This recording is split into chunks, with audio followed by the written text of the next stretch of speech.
Bienvenido a este nuevo episodio de nuestro podcast Voz Legal. Hoy hablaremos sobre un tema crucial en el nacimiento de la Constitución del 91, el Estado de Sitio. Así es, Mauricio. Hoy resolveremos algunos interrogantes referentes a este tema. Dudas como: ¿qué implicó vivir bajo estado de sitio durante tantos años? ¿Cómo influyó en el diseño institucional del país?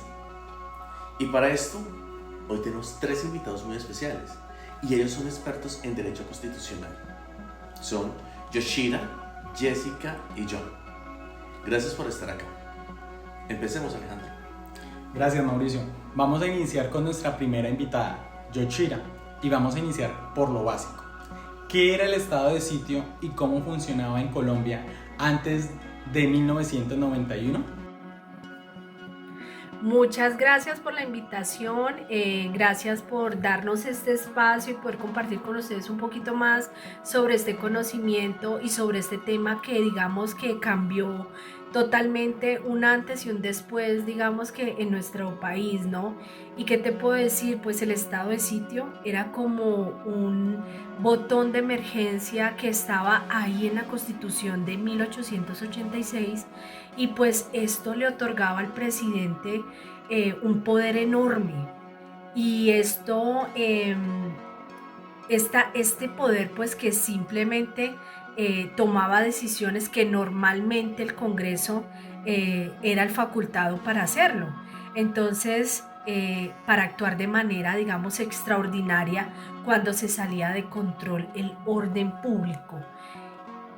En teoría, pues era algo temporal, solo para momentos extremos, pero en práctica, pues se usó mucho, se usó tanto que sobre todo en los años más duros de nuestro país, como la violencia que vivimos por el narcotráfico, por los grupos al margen de la ley, esto hizo que se prolongara mucho más su uso y terminaron debilitando la separación de poderes y dejando al Congreso pues prácticamente pues de adorno. Y así te puedo decir que el estado de sitio pues fue muy importante, pero también muy polémico.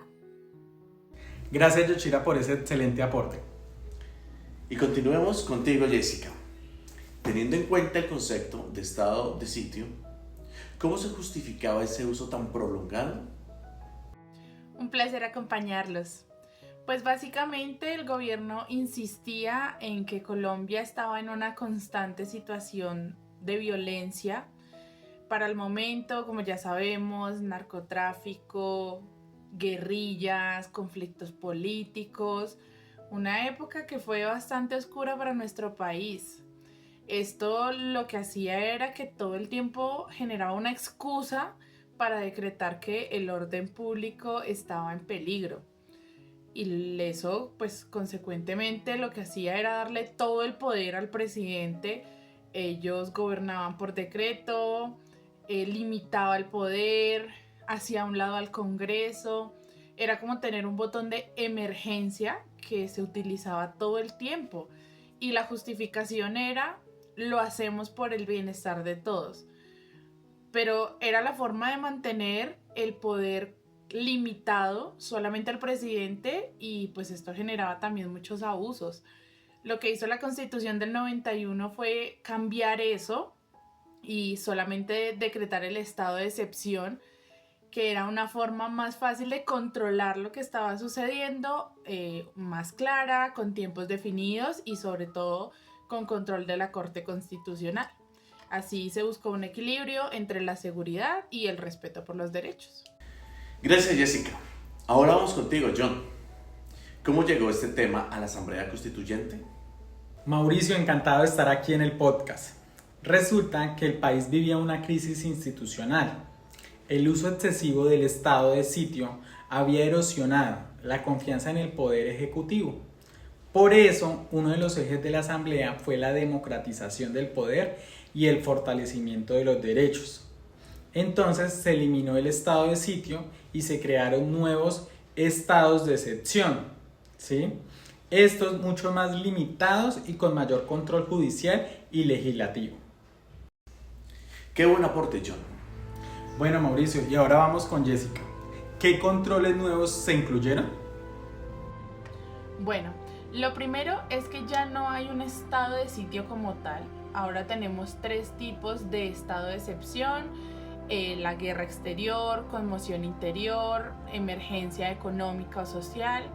El presidente ya no tiene todo el poder dentro de alguno de estos estados, sino que está muy limitado y de forma muy clara. Podemos ver un ejemplo del límite claro que tiene, porque hay un tiempo definido para cada estado. Solo se puede solicitar en situaciones muy específicas. Se debe informar además al Congreso. Ellos revisan, aprueban o niegan la solicitud, dependiendo de lo que se estudie.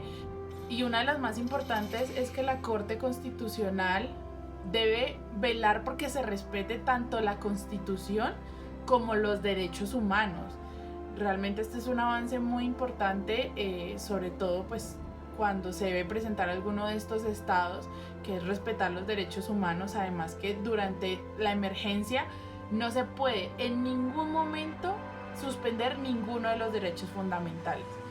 Esto lo que ha ayudado es que el Estado siga funcionando en momentos de crisis, se mantenga un límite, no haya abusos y que además, lo más importante, se respete la democracia.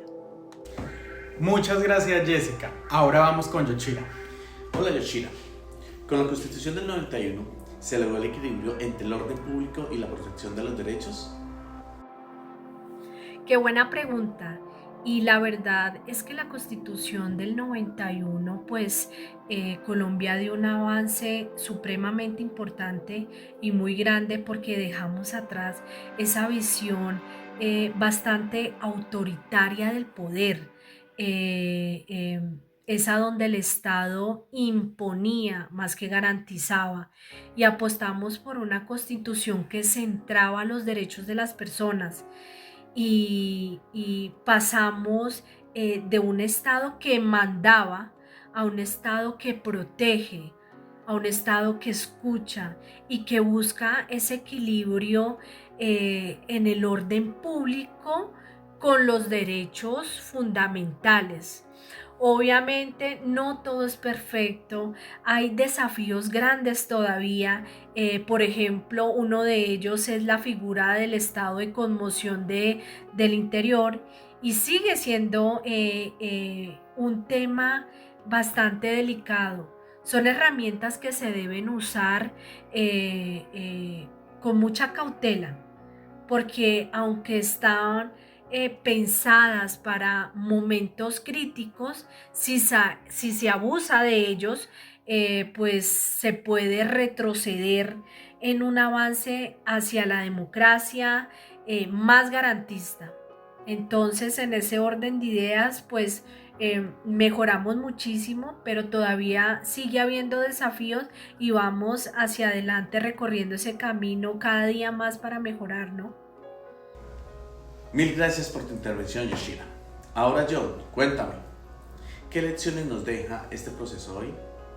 Bueno, Mauricio, nos dejó que las normas de excepción deben ser eso, excepcionales. El Estado de Derecho y la separación de poderes son esenciales incluso en crisis, y que la Constitución de 1991 fue un acto de resistencia democrática frente al autoritarismo.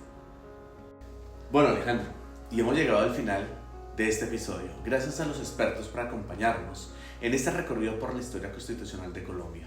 Así es, Mauricio, hemos llegado hasta el fin. Nos vemos en un próximo episodio de Voz Legal. Hasta pronto. Hasta pronto.